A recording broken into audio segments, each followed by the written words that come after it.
Hi friends, welcome to Zodiac PSC Academy SCERT Deep Study like സ്വാഗതം.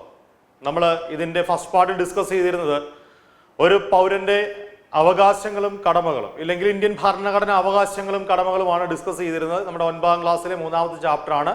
അതിന്റെ second പാർട്ടാണ് നമ്മൾ പഠിക്കാൻ പോകുന്നത്. ഫസ്റ്റ് പാർട്ടിൽ നമ്മൾ മൗലിക അവകാശങ്ങൾ പഠിച്ചു, ഇനി നിർദ്ദേശിക തത്വങ്ങളും ഒപ്പം തന്നെ മൗലിക കടമകളുമാണ് പഠിക്കാൻ പോകുന്നത്. ഓക്കെ, അപ്പം നമ്മുടെ സമഗ്ര വിജ്ഞാനം SCERT ക്യൂബായിങ് എന്ന ബുക്ക് ഞാൻ നിങ്ങളെ ഒരിക്കൽ കൂടി പരിചയപ്പെടുത്തുന്നു. 5ാം ക്ലാസ് മുതൽ 10ാം ക്ലാസ് വരെയുള്ള SCERT പാഠഭാഗങ്ങളെ പ്രസ്താവന പുതിയ രീതിയിലുള്ള ചോദ്യരൂപത്തിലാക്കിയ ബുക്കാണ്.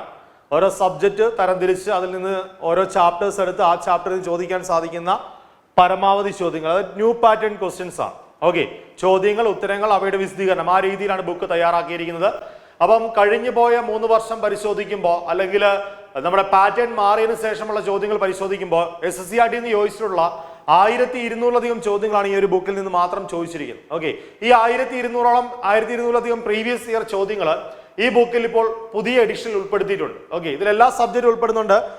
Constitution, geography, economics, history, physics, chemistry, biology, computer ഉൾപ്പെടെയുള്ള എല്ലാ സബ്ജക്റ്റുകളും ഉൾപ്പെടുന്നുണ്ട്. 5ാം ക്ലാസ് മുതൽ 10ാം ക്ലാസ് വരെയുള്ള SCERT എല്ലാ പോയിന്റ്സും എല്ലാ ഫാക്റ്റും ഇതിൽ ഉൾപ്പെടുന്നുണ്ട്. ഓക്കെ, സോ ഇനി വരാൻ പോകുന്ന പരീക്ഷയ്ക്കും ഇതിൽ നിന്നുള്ള ചോദ്യങ്ങൾ 100% ഉണ്ടാകുന്നുള്ള കാര്യത്തിൽ യാതൊരു സംശയവുമില്ല. സോ ബുക്ക് ആവശ്യമായ കൂട്ടുകാരുണ്ടെങ്കിൽ തീർച്ചയായും ഞങ്ങളുടെ ഓഫീസുമായി ബന്ധപ്പെടുക. നിങ്ങൾ ലാസ്റ്റ് ടൈമിലൊക്കെ റിവിഷൻ ചെയ്യാനും ഇനി ലാസ്റ്റ് ടൈമിൽ ഈ SCERT പൂർണ്ണമായി പഠിക്കാനുള്ള സമയം കിട്ടത്തുമില്ല അല്ലെ. ബുക്ക് വായിച്ച് പഠിക്കുക എന്ന് പറയുന്നത് ഇനിയൊരു പ്രായോഗിക ബുദ്ധിമുട്ടുണ്ടാവും. ഓക്കെ, സോ ഈ ഒരു ബുക്ക് അതിനൊക്കെ ഒരു സൊല്യൂഷൻ തന്നെയാണ്. സോ ആവശ്യമായ കൂട്ടുകാർ തീർച്ചയായും ഞങ്ങളുടെ ഓഫീസുമായി ബന്ധപ്പെടുക. ഡിസ്ക്രിപ്ഷൻ ബോക്സിൽ നമ്മുടെ ഓഫീസ് നമ്പർ കൊടുത്തിട്ടുണ്ട്. ഓക്കെ, അപ്പൊ നമുക്ക് എന്തായാലും ആ നിർദ്ദേശിക തത്വങ്ങളിലേക്ക് കടക്കാം. കൂട്ടുകാരെ, നിർദ്ദേശിക തത്വങ്ങൾ ഈ ചാപ്റ്ററിലെ നമ്മുടെ മൗലിക അവകാശം കഴിഞ്ഞതിന് ശേഷം പാർട്ട് 4 ഉൾപ്പെടുത്തിയിട്ടുള്ള നിർദ്ദേശിക തത്വങ്ങളെ പറ്റിയുള്ള ഭാഗമാണ് അടുത്തതായിട്ട് വരുന്നത്.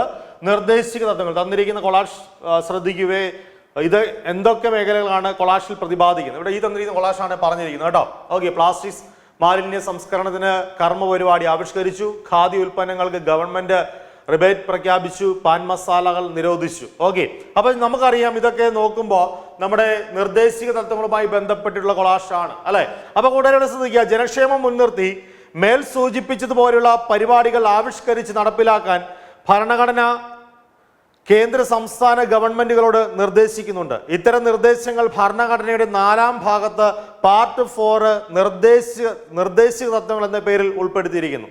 ഒരു ക്ഷേമരാഷ്ട്രം സൃഷ്ടിക്കുന്നതിന് സഹായകമാകുന്ന സാമൂഹിക, സാമ്പത്തിക, രാഷ്ട്രീയ പരിപാടികളാണ് നിർദ്ദേശിക തത്വങ്ങളിൽ ഉൾക്കൊള്ളിച്ചിരിക്കുന്നത്.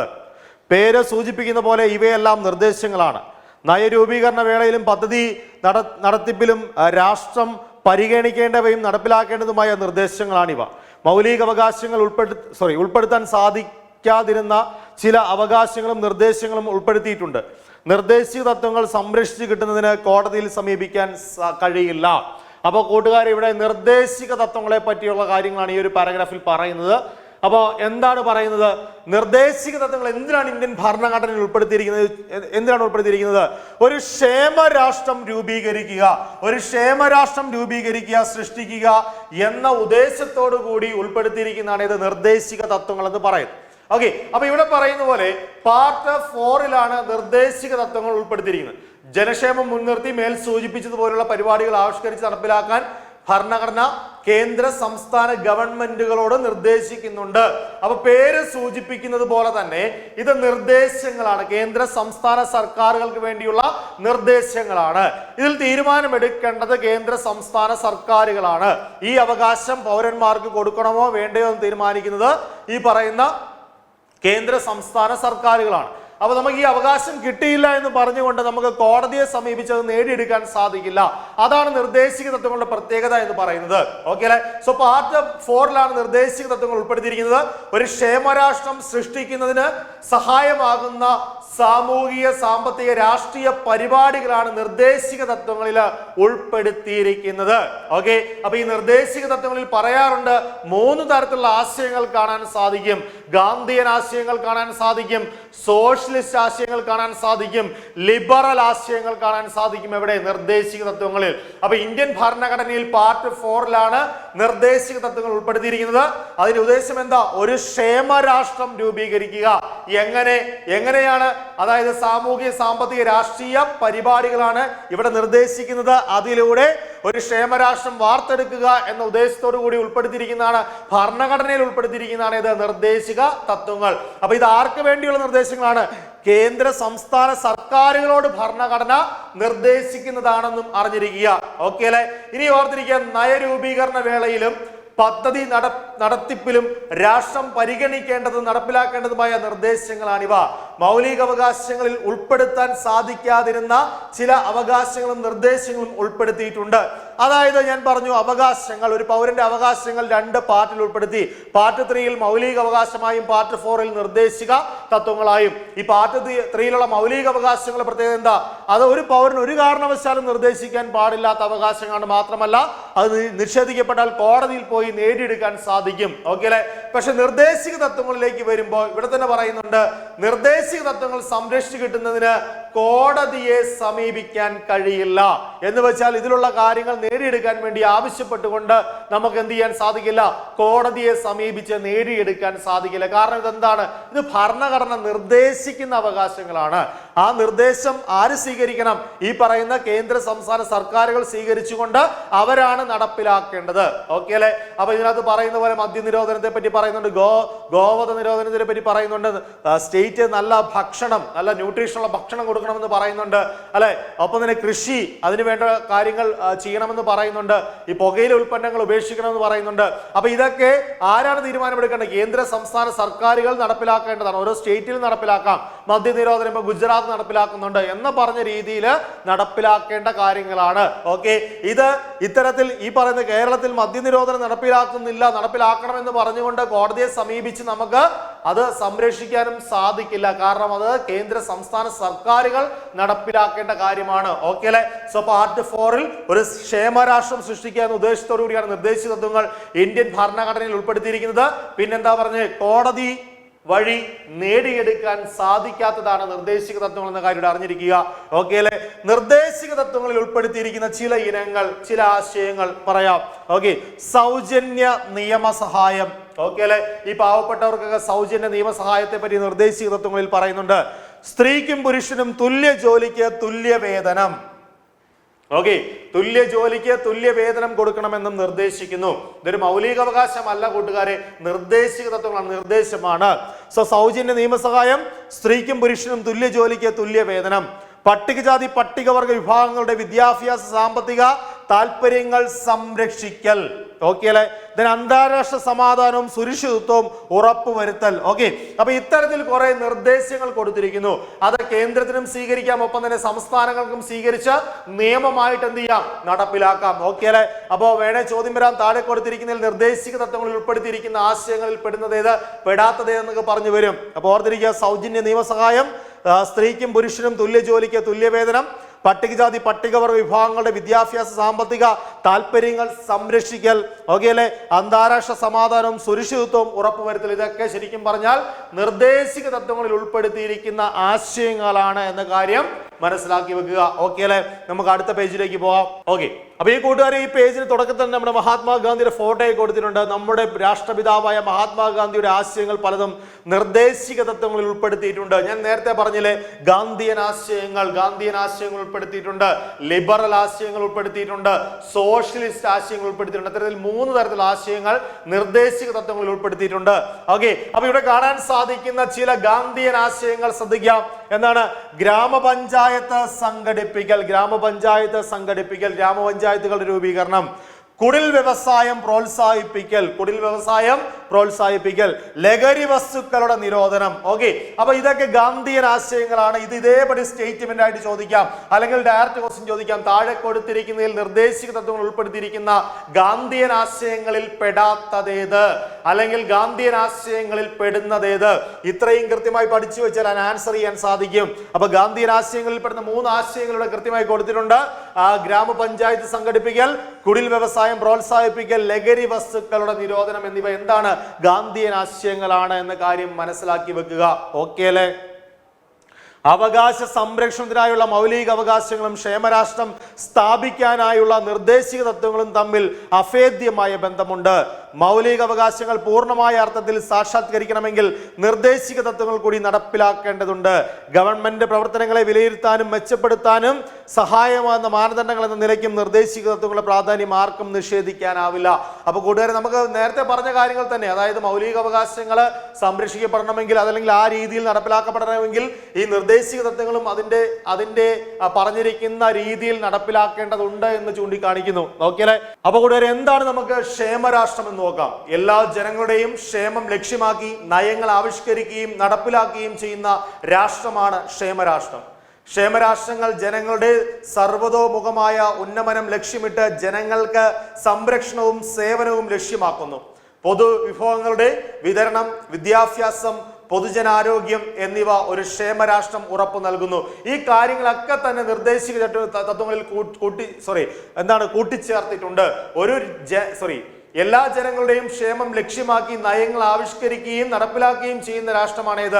ക്ഷേമരാഷ്ട്രം എന്ന് പറയുന്നത്. ഏതൊക്കെ നയങ്ങൾ ഇതിൽ ഉൾപ്പെടുത്തേണ്ടതുണ്ട്? ഓക്കെ, പൊതുവിതരണം, പൊതുവിഭവങ്ങളുടെ വിതരണം, അല്ലെ, വിദ്യാഭ്യാസം ഒരുപോലെ ലഭിക്കണം, പൊതുജനാരോഗ്യം ഒരുപോലെ ലഭിക്കണം. എങ്കിൽ മാത്രമേ ഒരു ക്ഷേമരാഷ്ട്രം സൃഷ്ടിക്കുക എന്നത് പോസിബിൾ ആയി വരികയുള്ളൂ. അല്ലെ, പൊതുജനാരോഗ്യം, അതായത് ആ സംസ്ഥാനത്തിലെ രാജ്യത്തിലെ ജനങ്ങളുടെ ആരോഗ്യ സംരക്ഷണം വേണം. അതിന് നല്ല ഹോസ്പിറ്റലുകൾ, ഗവൺമെന്റ് ഹോസ്പിറ്റലുകളും പൊതുജനത്തിന് ആരോഗ്യം അല്ലെങ്കിൽ മെച്ചപ്പെടുത്തുവാനുള്ള മറ്റ് സൗകര്യങ്ങളും ആവശ്യമായിട്ടുണ്ട്. വിദ്യാഭ്യാസം നൽകാൻ വേണ്ടി നല്ല സ്കൂളുകൾ ഉണ്ടാവണം. അല്ലെ, ഇനി ഈ പറഞ്ഞ പോലെ വിഭവങ്ങൾ സപ്ലൈ ചെയ്യാൻ വേണ്ടി അതിനുവേണ്ടി സപ്ലൈകോളിലെ റേഷൻ കടകൾ പോലുള്ള സംവിധാനങ്ങളൊക്കെ ഉണ്ടാകേണ്ടതുണ്ട്. ഓക്കെ അല്ലെ? അപ്പൊ ഓർത്തിരിക്കുക. അപ്പം എല്ലാ രീതിയിലും ഈ പറയുന്ന ജനങ്ങൾക്ക് ഉപകാരപ്രദമാകുന്ന രീതിയിൽ ഇല്ലെങ്കിൽ ജനങ്ങളുടെ ക്ഷേമം ലക്ഷ്യമാക്കി പ്രവർത്തിക്കുന്ന ഒരു രാജ്യമാണിത് ക്ഷേമരാഷ്ട്രം എന്ന് പറയുന്നത്. സോ ഇന്ത്യ ഒരു ക്ഷേമരാഷ്ട്രമാക്കി മാറ്റുക എന്ന ലക്ഷ്യത്തോടു കൂടി ഇന്ത്യൻ ഭരണഘടനയിൽ ഉൾപ്പെടുത്തിയിരിക്കുന്ന പാർട്ടാണ് ഏത്? നിർദ്ദേശിക തത്വങ്ങൾ എന്ന് പറയുന്നത്. കൂട്ടുകാരെ, നമ്മൾ അടുത്തായി ഡിസ്കസ് ചെയ്യാൻ പോകുന്ന മൗലിക കടമകളാണ്. ഓക്കെ, ഫണ്ടമെന്റൽ ഡ്യൂട്ടീസ്, മൗലിക കർത്തവ്യങ്ങൾ അല്ലെങ്കിൽ മൗലിക കടമകൾ. താഴെ കൊടുത്തിരിക്കുന്ന ചെക്ക് ലിസ്റ്റ് പൂർത്തീകരിക്കുക. ദേശീയഗാനം ആലപിക്കുമ്പോൾ എഴുന്നേറ്റ് നിൽക്കാറുണ്ട്. നിങ്ങൾ തന്നെ കിട്ടാൽ മതി കേട്ടോ. ഓക്കെ. ദെൻ ചരിത്ര സ്മാരകങ്ങൾ സംരക്ഷിക്കപ്പെടേണ്ടതാണെന്ന് തിരിച്ചറിവുണ്ട്. ജനങ്ങൾക്കിടയിൽ സൗഹാർദ്ദം വളർത്താൻ ശ്രമിക്കാറുണ്ട്. രാഷ്ട്രത്തിന്റെ ഐക്യവും അഖണ്ഡതയും കാത്തു സൂക്ഷിക്കാറുണ്ട്. പരിസ്ഥിതി സംരക്ഷിക്കാൻ ശ്രമിക്കാറുണ്ട്. ഇതൊക്കെ ഒന്ന് മനസ്സിലൊന്ന് കുറിച്ചിട്ടോ. ചിലപ്പോ ഇതൊക്കെ ചോദിക്കാൻ ഒരു സാധ്യതയുണ്ട് കേട്ടോ, ഇത് കൊടുത്തിരിക്കുന്നതായുണ്ട്. ഓക്കെ, നമുക്കറിയാം ഈ പാർട്ട് 4A അല്ലെ, പാർട്ട് 4A ആർട്ടിക്കിൾ 51A മൗലിക കടമകൾ കർത്തവ്യങ്ങൾ കൊടുത്തിരിക്കുന്നത് അല്ലെ. അപ്പൊ 11 മൗലിക കർത്തവ്യങ്ങൾ നിലവിലുണ്ട് എന്ന് അറിഞ്ഞിരിക്കുക. ഇത് 11 കൊടുത്തിട്ടില്ല. പക്ഷെ ഇവിടെ കൊടുത്തിരിക്കുന്നത് ഒന്ന് ഓർത്തു വെക്കാൻ ശ്രമിക്കുക. കാരണം ചിലപ്പോൾ ഇതുമായി ബന്ധപ്പെട്ട താഴെ കൊടുത്തിരിക്കുന്നതിൽ മൗലിക കർത്തവ്യങ്ങളിൽ പെടുന്നത് എന്നൊക്കെ പറഞ്ഞാൽ ചോദിക്കാം. ഓക്കെ, ദേശീയഗാനം ആലപിക്കുമ്പോൾ എഴുന്നേറ്റ് നിൽക്കാറുണ്ട് അല്ലെ.